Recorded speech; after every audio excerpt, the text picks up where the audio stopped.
உலகத்துல உள்ள அத்தனை தீவிரவாதி பயல்களும் எங்களுக்கு எதிரி அப்படின்னு சொல்லக்கூடிய நாடு எது அப்படின்னா அமெரிக்கா. ஆனா அத சொல்ற காலகட்டத்துக்கு முன்னாடி பார்த்தோம்னா அம்புட்டு பயலுக்கும் இவன் தான் வளர்த்திருக்கான். தெருவுல கடந்திருப்பாங்க அட்ரஸே இல்லாம. இந்த பையன் தான் கூப்பிட்டு ஆயுதத்தை கொடுத்து டாலரை கொடுத்து ஒரு இயக்கத்தை உருவாக்குறது எப்படி, அதை எப்படி நடத்துறது அம்புட்டும் அமெரிக்க உளவுத்துறைகள் தான் சொல்லிக்கிட்டு இருக்கும். வளர்ந்துருப்பாங்க. வளர்ந்து அமெரிக்காவோட எதிரிகள் மேல பாய்வாங்க. பாஞ்சு முடிச்சதுக்கு அப்புறம் வேலை சக்சஸ்னே வச்சுக்குவோம். ஏன் அப்படின்னா இந்த தீவிரவாதி ஒரு பக்கம், இன்னொரு பக்கம் அமெரிக்காவோட உளவுத்துறை ராணுவம் அம்புட்டு இறங்கும். அந்த பைப்புல தப்பிக்க முடியுமா? கடாஃபி, சதாம் ஹுசேன், ஆசாத் அப்படின்னு பட்டியல் நீண்டுகிட்டே போகும். அதுக்கப்புறம் இந்த இயக்கங்கள் என்னவாகும்? அவன் என்ன கவர்மெண்ட் ஆபீஸ்ல வேலை பார்க்குற பைப்லையா? ரிட்டைர்மெண்ட் வாங்கிட்டு நிம்மதியா பென்ஷனை வாங்கிட்டு வீட்டுல உட்கார அமெரிக்காவுக்கு எதிராக பாய்ஞ்சிருவேன். அப்படி அமெரிக்காவுக்கு எதிராக பாய்ஞ்சு கடைசியில அமெரிக்கா வேட்டையாடினதும் உண்டு. வேட்டையாடாம அவனை அரசாங்கமா அறிவிச்சு அவன் கூட சமாதானமாகிறதும் உண்டு. இந்த மாதிரி பல நேரங்கள் நடந்திருக்கு. அதெல்லாம் ஒரு பக்கம் கிடக்கட்டும். இப்படி அமெரிக்காவால இன்னைக்கு வாழ்ந்துகிட்டு இருக்கிற ஒரு தீவிரவாத கூட்டம் எது அப்படின்னா பாகிஸ்தான். இல்லையே அவன் நாடே அப்படிலாம் கேட்கக்கூடாது. அது முழுக்க முழுக்க ஒரு தீவிரவாத நாடுதான். ஆள்றவனும் தீவிரவாதி தான், வாழ்றவனும் தீவிரவாதி தான். ஒரு 10 பேர் நல்ல பெயர் இருப்பான். நீ ஒட்டுமொத்த பாகிஸ்தானையும் சொல்லாத. அவனும் இந்தியன் தான். இந்தியால இருந்து பிரிஞ்சு போனவன் தான் நம்ம ஆட்கள் நிறைய பேர் சொல்லக்கூடும். அந்த நிறைய பேருக்கு சொல்றது ஊருக்குள்ள ஒரு 10 பேரு ஊருக்கு அடங்காதவன் இருப்பான். அந்த தீவிரவாத கூட்டத்துக்கு அடங்காம நல்லவனா வாழ்ந்துட்டு இருப்பான். அதுக்காக அந்த 10 பேருக்காக 90 பேரை திட்டாம இருக்க முடியாது. 90 பேரை தீவிரவாதின்னு சொல்லாம இருக்க முடியாது. அப்பேற்பட்ட பாகிஸ்தான் தீவிரவாதி பயலுக ரொம்ப நாள் நம்ம கிட்ட அமைதி காத்தாங்க. காரணம் என்ன? அடி அந்த அளவு மரணடி. கிராஸ் பார்டர் ஃபயர் ஏற்பட்டா தானே தீவிரவாதிகளை உள்ளுக்குள்ள விட முடியும். கிராஸ் பார்டர் ஃபயர் ஏற்பட்டாலே அது கன் ஃபயரோட நிக்காது, ஆர்ட்லரி வரும், ஆர்ட்லரியோட நிக்காது, விமானப்படை இறங்கும் அப்படிங்கிற மாதிரி அடுத்தடுத்த ஸ்டேஜை காட்டினோடனே அரண்டு போய் ரொம்ப காலம் அமைதியா இருந்தாங்க.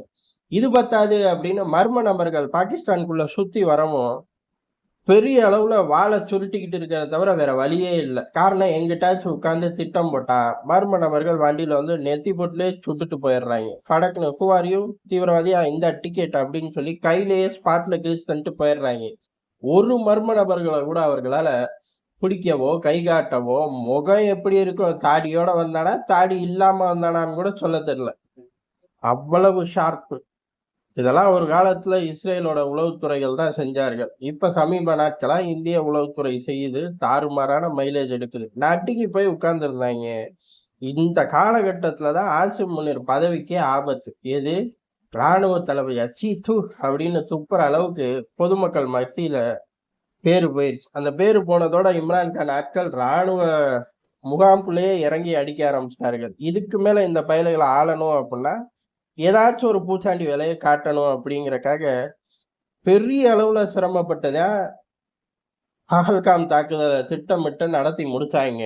நடத்தி முடிச்ச கையோட ஆபரேஷன் சிந்தூர் தர்மடி கொடுத்துட்டோம். மரணடின்னே சொல்லலாம். ஏன் அப்படின்னா ஆசிம் முனீர் தங்கி இருந்த பங்கர் மேல விழுந்துச்சு. ஏகப்பட்ட ஆயிரக்கணக்கான தீவிரவாதிகள் கொன்று குமிச்சோம். இல்ல நாடே 100ங்குது, நீ 1000ன்ட்ட அப்படின்னு கேட்க கூடாது. அப்ப நம்ம விரிவா பார்த்திருக்கோம். எங்க தேசபக்தியில விரிவா பார்த்திருக்கோம். நம்மால் ஒருத்தர் கூட சொல்லியிருக்காரு, புது சேனலா வாழ்த்துக்கள் அப்படின்னு இருக்காரு. இது பழைய சேனல் தான், ரொம்ப காலமா நடந்துகிட்டு தான் இருந்துச்சு. நடுவுல இங்க இருந்து தேசபக்திக்கு இந்தியா சம்பந்தமான விஷயங்களை போட்டோம். மறுபடியும் இங்கேயே போட ஆரம்பிச்சிட்டோம். அவர் வேற தேசபக்தியில எனக்கு பதிலே கொடுக்க மாட்டேங்கிற அப்படின்னாரு. இங்கேயே கொடுத்துட்டேன் நண்பா. சரி இருக்கட்டும். அந்த ஆபரேஷன் சிந்தூர் உலக அளவுல மிகப்பெரிய மைலேஜை நமக்கு எடுத்து கொடுத்துருச்சு. அதுக்கு ஈக்குவலா ஆபரேஷன் மகாதேவும் கொடுத்துருக்கு. ஆபரேஷன் சிந்தூர் அப்படிங்கிறது மிகப்பெரிய யுத்தம் அடுத்து காத்துக்கிட்டு இருக்கு உனக்கு. இதோட மறந்துரு, எங்க திசையவே மறந்துரு அப்படின்னு பாகிஸ்தானுக்கு ஒரு வார்னிங் தான். ஆபரேஷன் மகாதேவ் அப்படிங்கிறது இந்த மாதிரி ஒரு பெரிய யுத்த கதவை அடைச்சிட்டோம் அப்படின்னா பாகிஸ்தான் என்ன செய்வான்? திருந்திடுவானா? சத்தியமா திருந்த மாட்டான். அவனை ஒழிச்சு கட்டுற வரையும் அவனுக்கு திருந்துறக்கான ஆப்ஷனே இல்லை. ஒழிச்சு கட்டிட்டா அவனே இல்லையே, அதுக்கப்புறம் அவன் திருந்தினா என்ன, திருந்தாட்டி என்ன அப்படின்னு நம்ம கிளம்பி வந்துடலாம். அந்த செகண்ட் ஆப்ஷன் என்ன? தீவிரவாதிகளை உள்ளுக்குள்ள விடுறது. அந்த உள்ளுக்குள்ள விடுறது ஒரு 5 பேரை விட்டு இந்த மாதிரி வெறித்தனமா செய்யறது, இதுக்கான வாய்ப்புகள் இருக்கு. இந்த ஆபரேஷன் மகாதேவ் மூலியமா அது தொடர்ந்து எரியப்படுது. காரணம் என்ன? 100 நாட்கள்ல 12 முக்கியமான தீவிரவாதிகள். பஹல்காம் தீவிரவாதிகள் எல்லை தாண்ட விடாம சீல் வச்சோம். எல்லைக்குள்ளேயே தேடுதல் வேட்டை ரொம்ப தீவிரமா இருந்துச்சு. இந்த தேடுதல் வேட்டைகள்ல 3, 2, 5 அப்படின்னு இப்ப சமீபத்துல 3 பேர் அப்படின்னு முக்கியமான ஆள் அதோட மொத்தமா அந்த பஹல்காம் தாக்குதல மூளையா இருந்து களத்துல செயல்பட்ட தீவிரவாதிக்கு தான் டிக்கெட்ட கிழிச்சு குடுத்துருக்கோம்.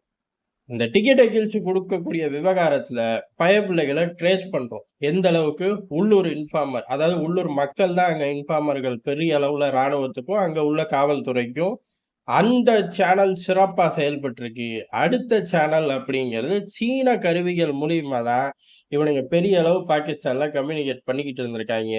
அத சிக்னல பிரேக் பண்ணிட்டோம். பிரேக் பண்ணி பயப்பிள்ளைகளோட லொகேஷன நம்ம ட்ரேஸ் பண்ணிட்டோம். அதுக்கடுத்து ஏஐ தொழில்நுட்பத்துல உள்ள ஆளில்லா விமானத்த அனுப்பிச்சு, இவர்கள் பர்ட்டிகுலரா இருக்கக்கூடிய ஜோன் அப்படிங்கிறது முடிவு செய்யப்படுது. இதுல பூராமே வளமையான சேனல்களும் ஈடுபடுது, புதுமையான டெக்னாலஜிகளும் ஈடுபடுது. ஒருங்கிணைந்த ஆப்பரேஷன் சமகாலத்துல பண்ணி மிகப்பெரிய வெற்றி. இப்ப சீன தொழில்நுட்பம் அப்படிங்கிறது மாட்டிக்கிச்சு. அதுக்கு அடுத்ததா இவனுங்க டனல் வழியா தப்பிச்சு போகவும் ஏற்பாடுகள் பண்ணியிருக்காங்க. அந்த டனலும் சிக்கிருச்சு. டனல்ல தண்ணிய ஊத்தி விட்டோம். கொண்டு போய் ஸ்பாஞ்சு, குண்டு கிண்டு அதெல்லாம் ஒண்ணும் ஏற்பாடு பண்ணல. டனல்ல தொடர்ந்து தண்ணிய பம்ப் பண்ணு. அது எங்கிட்டு எங்கிட்டு டனல் வே கிடைக்குதோ அது வழியா பூரா தண்ணி போட்டுருவோம் அப்படிங்கிற மாரி ஃபுல்லா தண்ணிய நிரப்பிட்டோம். இப்ப வச்சிருந்த பாதை முடிஞ்சு போச்சு. இந்த இடத்துல தான் அவர்கள் கார்கில் காலத்திலயும் இந்த மாரி டனல் தோண்டினார்கள். இது வழமையான ஒரு விஷயம் தான். இப்ப மிகப்பெரிய போர்க்கதவ மூடுனதுக்கு அப்புறம் இந்த மாரி செகண்ட் சேனல் தீவிரவாதிகள வர வைப்பாய்ங்க. அந்த கதவையும் நம்ம ஆப்பரேஷன் மகாதேவ் மூலியமா மூடுறோம். ஏன் அப்டின்னா, சீனாவோட தொழில்நுட்பம் அந்த இடத்துல மாட்டிக்கிச்சு.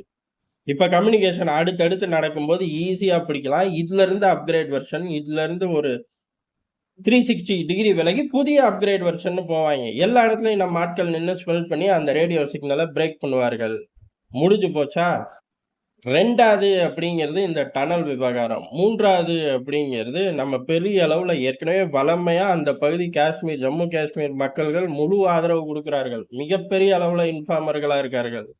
அதோட ஏஐ தொழில்நுட்பத்த ஒருங்கிணைச்சு லொகேஷன கண்டுபிடித்திருக்கோம். வருங்காலங்கள்ல அங்கருந்து கிளம்பும்போதே பயப்பிள்ளைக்கு டிக்கெட்ட கிழிச்சு குடுத்துருவோம். அதுக்கடுத்து மர்ம நபர்கள் அங்க ஆக்டிவா தான் இருக்கார்கள். அனுப்புன ஆள் அங்க தானே உட்கார்ந்திருப்பான் ரேடியோவோட. ஸ்பாட்லயே டிக்கெட்ட கிழிக்க வேண்டியதுதான். இந்த மாரி ஒட்டுமொத்த சேனல்களும் ரெடி ஆயிருச்சு. ஆப்பரேஷன் சிந்தூர் அப்படிங்கிறது ராணுவ ரீதியா, யுத்த ரீதியா நமக்கு மைலேஜ். அடுத்து ஒரு பெரும் யுத்தத்துல மொத்தமா சிதறடிச்சுருவோம் பாகிஸ்தானன்னு காட்டணும். ஆப்பரேஷன் மகாதேவ் அப்படிங்கிறது எப்படி ராணுவத்தால ஜெயிக்க முடியாதுன்னு தீவிரவாதம் அப்படின்னு ஒரு புதுசா ஒரு விஷயத்த உருவாக்கி இந்தியாவுக்கு எதிரா பாஞ்சியோ, அதுலயும் வாய்ப்பே கிடையாது. ஸ்பாட்லயே டிக்கெட் கிழிக்கப்படும். இன்னும் சொல்லப்போனா எல்லைய தொடுறதுக்கு முன்னாடியே டிக்கெட்ட கிழிச்சுருவோம். அனுப்புன ஆளுக்கு சேர்த்து அப்படிங்கிறது தான் ஆப்பரேஷன் மகாதேவோட முழு வெற்றி.